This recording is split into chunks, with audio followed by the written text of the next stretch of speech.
Next question हमें क्या है, a hollow cone float with its axis vertical up to one third of its height in a liquid of relative density 0.8 and with its vertex submerged. When another liquid of relative density rho is filled in it up to one third of its height, the cone float up to half its vertical height. ठीक? The height of the cone is 0.10 meter and radius of the circular base is 0.05 meter. The specific gravity rho is given by. ठीक, चलिए, तो जो question में mention करते गए हम लोग उस पे फोकस करते हैं। क्वेश्चन में क्या बोल रहा है, एक होलो कोन फ्लोट कर रहा है its axis vertical up to one third of its height in a liquid में, जिसकी मेरे पास रिलेटिव डेंसिटी कितनी 0.8 है। मतलब इस तरह से एक कोन है, ठीक, ऐसा। अब ये अपनी टोटल ऑफ हाइट का कितना पोर्शन ऑफ फ्लोट कर रहा है, h by o 3 portion of down side है, मतलब मेरे पास लिक्विड के अंदर बाकी ऊपर साइड, ठीक, जिसमें से इस कोन के अपर पोर्शन की जो रेडियस है वो 0.05 मीटर, ठीक। अब जिस लिक्विड में उसकी डेंसिटी ऑफ जो लिक्विड है वो हमारे पास कितनी है 0.8 इनटू डेंसिटी ऑफ वाटर। आप ऐसे लिख सकते हो रिलेटिव डेंसिटी, ठीक है, क्योंकि आप क्या करते हो स्पेसिफिक ग्रेविटी या फिर रिलेटिव डेंसिटी को आप डेंसिटी को क्या लिखते हो, रिलेटिव डेंसिटी या स्पेसिफिक डेंसिटी को आप क्या लिखते हो, स्पेसिफिक ग्रेविटी को, और ये कितना लिक्विड की डेंसिटी अपॉन वाटर की डेंसिटी इज इक्वल टू कौन सी होती है, रिलेटिव डेंसिटी होती है। तो रिलेटिव डेंसिटी में आपको सिर्फ वाटर की डेंसिटी से मल्टीप्लाई करना है, आपका काम हो जाना है, ठीक है। तो जैसे यहाँ पर होगा हमारे पास इसकी वैल्यूएशन पे हम लोग फोकस करते हैं, ठीक। आपकी कंडीशंस पे क्वेश्चन में ऐसा, क्वेश्चन में क्या बोलते हैं कि मेरे पास when another liquid of relative density rho is filled in it up to one third of its height, the cone float up to half of its vertical। मतलब अब क्या क्वेश्चन बोल रहा है कि इसी कोन अब मैं क्या किया हूँ, फिल कर दिया हूँ किसी लिक्विड से, एक दूसरी लिक्विड से। अभी ये होलो था, अब मैं जब फिल किया हूँ इसकी हाइट का वन थर्ड पोर्शन ऑफ हम लोग फिल करें, ठीक। अब one third portion of fill किए हैं जिसकी डेंसिटी ऑफ हमारे पास कितनी है यहाँ पर से रो इनटू ऑफ सिग्मा, जहां पे सिग्मा क्या है हमारे पास डेंसिटी ऑफ वाटर, ठीक। अब ये यहाँ तक फिल हो, अब क्वेश्चन में ये बोल रहा है बट इसका फ्लोटिंग हाइट जो है वो चेंज हो गया। अब फ्लोटिंग हाइट जो है ये लिक्विड में ये जो ब्लू लाइन है ये फ्लोटिंग ऑफ हाइट ये हो गया h बाय o 2, इस तरह का फॉर्मेट, ठीक है। अब ये चीज तो हो गई मुझे, ठीक है। अब यहाँ तक क्वेश्चंस में हो गया। क्वेश्चन में जो चीज बोल रहा है वो हमें ऐसा बोल रहा है कि मेरे पास कैसा है, अब height, the height of the cone of मेरे पास h की वैल्यू क्वेश्चन में मेंशन है 0.10 मीटर, ठीक, and radius of the base भी mention, the specific gravity rho is given by कितना, ठीक। मतलब इसकी स्पेसिफिक ग्रेविटी की वैल्यूएशन आपके पास कितनी होगी, ये वैल्यूएशन आपको बतानी है, ठीक है, कि कितनी वैल्यूएशन का होगा और कितनी वैल्यूएशन का नहीं होगा, ठीक है। चलिए, ये पूरे फॉर्मेट में अगर आप देखने की कोशिश करो तो आपको एक चीज हमेशा दिखेगा कि मेरे पास mg ऑफ वेट किस साइड होगा, इसका डाउन साइड, और बियोंसे ऑफ फोर्स किस साइड होगा, अप साइड, ठीक। अगर सबसे फर्स्ट कंडीशन पे हम लोग देखना स्टार्ट करें तो मेरे पास mg की वैल्यू फर्स्ट ऑफ कंडीशन, कौन सी कंडीशन पे, फर्स्ट ऑफ कंडीशन पे मैं बात करूं कि mg की जो वैल्यू होगी किसके इक्वल होगी, मेरे पास बियोंसे फोर्स की कैसे होगी, इक्वल, ठीक। अब बात ये आती है कि मेरे पास ये कितना ऑफ अमाउंट लिक्विड, मेरे पास इसका कितना ऑफ अमाउंट वॉल्यूम सबमर्ज, क्योंकि buoyancy of course submerge volume पे डिपेंड करेगा। टोटल वॉल्यूम तो हम सिलेंडर का निकाल लेंगे कि 1/2 pi R, sorry 1/3 pi R square और उसके बाद कितना h हो जाएगा, ठीक। लेकिन मेरे पास इस सबमर्ज्ड अमाउंट की हाइट की वैल्यूएशन कितनी होगी, ये चीज मुझे देखनी है। तो ये हाइट मैं कैसे देखूं, मेरे पास थीटा की वैल्यू तो हर कंडीशन में सेम है। तो मेरे पास अगर फर्स्ट ऑफ कंडीशंस के लिए मैं देखूं, सिर्फ फर्स्ट ऑफ कंडीशंस, तो मेरे पास ये दिखेगा ट्रायंगल की जो भी मेरे पास हाइट है, मतलब 0.05 अपॉन h बाय 3 की वैल्यू, मेरे सॉरी पहले में कैपिटल ऑफ की मैं हाइट की बात करूं, h by 3 is equal to capital of height कितना है 0.05, और डाउन साइड की जो रेडियस वो वैल्यूएशन हमारे पास कितनी होगी, यही तो फाइंड करनी है, क्योंकि सिमिलर ऑफ ट्रायंगल के हिसाब से रेडियस का रेशियो भी मेंटेन रहेगा अगर कोण है तो। देखिए h और h कैंसिल आउट हो जाएगा, अगर मैं यहां से सॉल्व करना स्टार्ट किया तो ये 3 इज इक्वल टू 0.05 का अपॉन ऑफ r हो जाएगा, और r की वैल्यू 0.05 बाय कितना हो जाएगा 3, ये मेरे पास r की वैल्यूएशन मिलेगी, ठीक। ये r1 की, अगर पहली कंडीशन है इसके लिए मैं r1 लिख देता हूं, मेरे पास थोड़ा आसान, ठीक है। r1 की वैल्यू इतनी, सिमिलर को सेकंड कंडीशन में भी तो बियॉन्ड से फोर्स मिलेगा, और सेकंड कंडीशन पे भी तो मुझे यहाँ पर रेडियस चाहिए, और अगर ये रेडियस चाहिए तो ये r2 होगा, इसकी वैल्यूएशन कितनी हो जाएगी, अब मेरे पास सबमर्ज्ड अमाउंट चेंज हो जाएगा ना, h upon of h by 2, और इस कोण की अपर रेडियस तो नहीं चेंज, बट ये कितना हो जाएगा r2। अब मेरे पास जब इसे सॉल्व करूंगा तो R2 की वैल्यू 0.05 बाय कितना हो गया, ठीक। अब यहाँ तक हमें कोई भी समस्या नहीं, अब समस्या हमें यहाँ के बाद स्टार्ट, और उस समस्या को हमें हैंडल करते हुए चलो, ठीक है। देखिए अगर मैं यहाँ पर देखूं डायरेक्टली इसी कंडीशन से स्टार्ट, ठीक है। अगर इस कंडीशन से देखूं तो मेरे पास, अगर यहाँ पर बात की जाए तो अब मेरे पास सिर्फ एक फोर्स नहीं है कि mg हो गया और मेरे पास क्या हो गया, मेरे पास यहाँ पे सिर्फ बियॉन्ड से फोर्स नहीं, अब मुझे चीजें चेंज हो गई। उससे भी ज्यादा अगर मैं ऑब्जेक्ट की डेंसिटी की बात करूं, अभी तो मुझे ऑब्जेक्ट की डेंसिटी ही नहीं है, क्योंकि मुझे मास तो गिवन ही नहीं है क्वेश्चन में, मुझे तो पूरा कॉन्सेंट मतलब पूरा अपना कंसंट्रेशन किसमें रखना है, वॉल्यूम में। अगर मैं फर्स्ट कंडीशन से देखूं तो बियोंसे फोर्स की वैल्यू अगर mg के इक्वल है तो बियोंसे फोर्स में क्या होगा, वॉल्यूम होगा, इनटू वो कैसा हो जाएगा, g हो जाएगा, ठीक। अब मेरे पास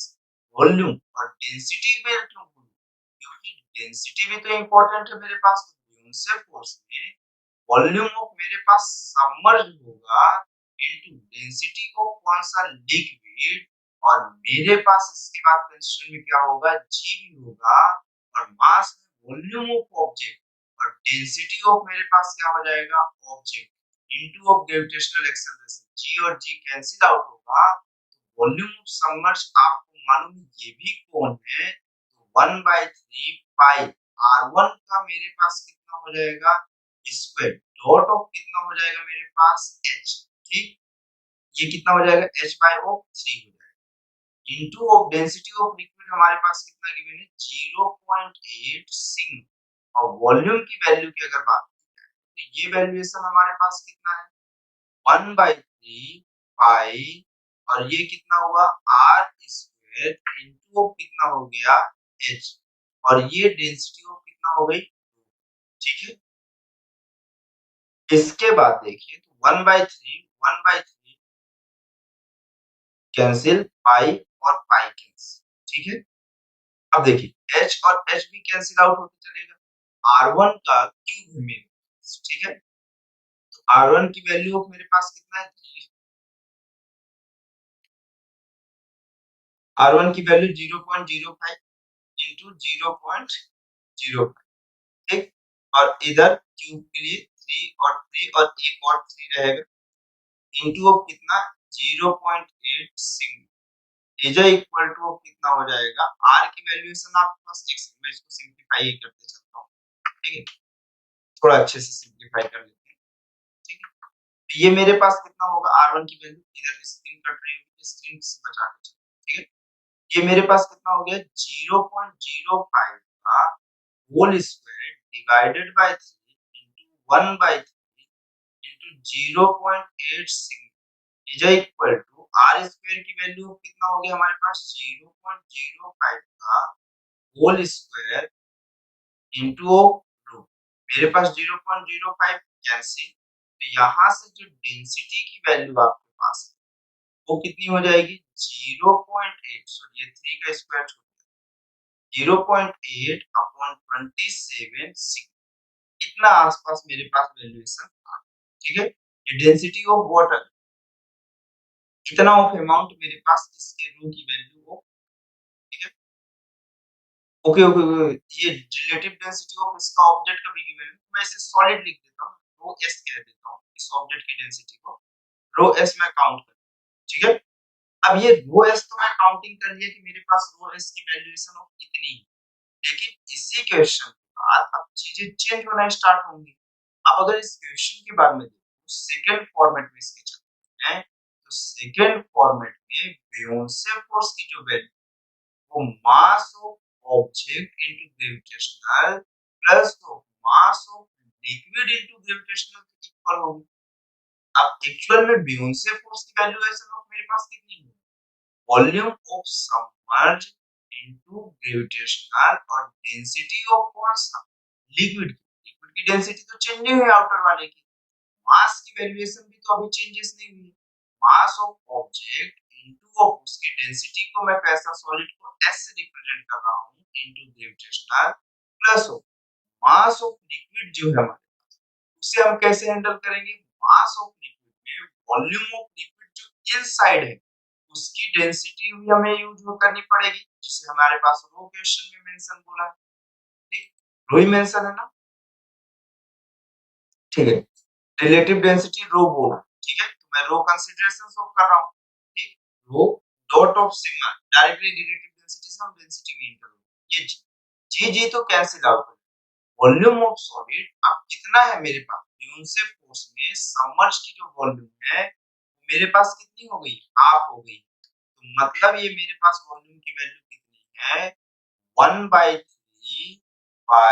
R2 स्क्वायर इंटू कितना हो जाएगा मेरे पास H/O2, ठीक,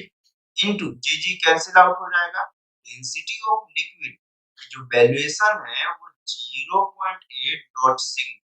अब वॉल्यूम की वैल्यू कितना है 1/3 बाई R, देखिए अब ये वॉल्यूम कंप्लीट हो पाएगा आर स्क्वायर डॉट ऑफ कितना हो जाएगा एच हो जाएगा, ठीक। अगले स्टेप पे आप देखिए तो रो एस हो गया इसकी वैल्यू, और रो एस की वैल्यू जस्ट हमने काउंट की है, हमारे पास 0.827 डॉट सिग्मा हो, ठीक है, 0.8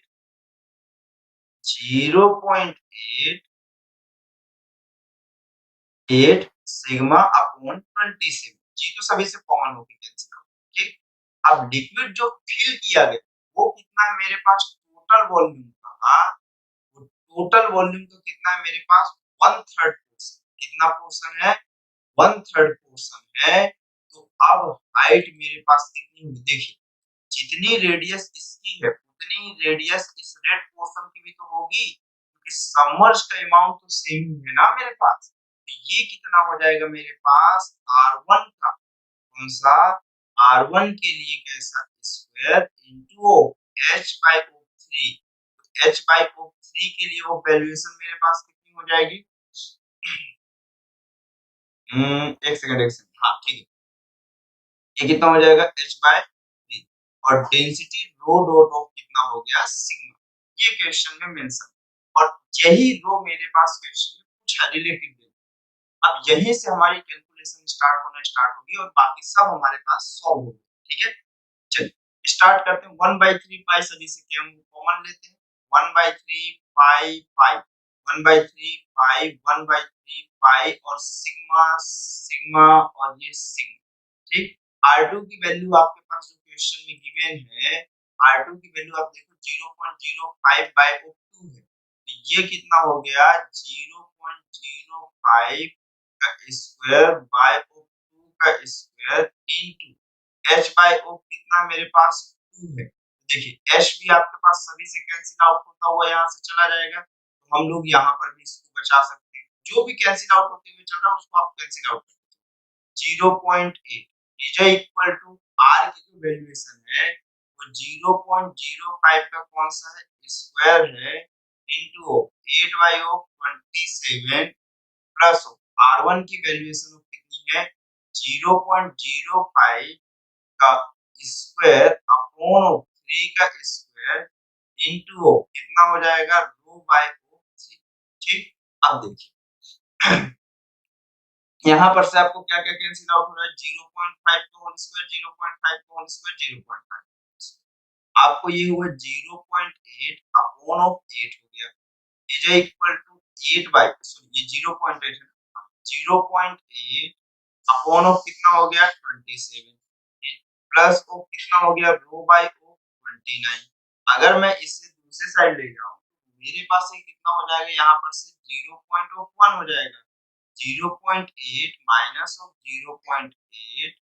upon 27 is equal to rho by of 29। फिर से अगर मैं इसे सॉल्व किया तो ये मेरे पास कितना हो जाएगा अगर मैं इसे मल्टीप्लाई किया तो ये 2.7 minus of 0.8 divided by of 27 29 कैसे हो गया सॉरी सॉरी सॉरी सॉरी अरे यार सॉरी दिमाग काम करना बंद कर देता है कभी-कभी। ये चीजें ऑफ है ना मेरे पास 27 हो ठीक 9 और 9 3 जा 27 ठीक है ये रो बाय ऑफ कौन सा हो गया 27 27 27 कैंसिल आप इसे सिर्फ सब्स्टिट्यूट करिए तो आपको मिल जाएगा रो की वैल्यू को कितना 1.9 ठीक है उसकी रिलेटिव डेंसिटी जो मिल रही है आपके पास वो कितनी मिल गई 1.9 जो कि ऑप्शन नंबर कौन सा करेक्ट है डी करेक्ट ठीक ये कौन सा करेक्ट है option number D correct relative density पूछा है ना आप देख लो एक बार चेक कर लो कोई प्रॉब्लम हो तो आप बता सकते हो कुछ और भी आ सकता है ऐसा कोई बहुत बड़ी बात नहीं कितने की वैल्यू हो रही है 2.7 ठीक है 1.9 सही है ना करेक्ट कोई दिक्कत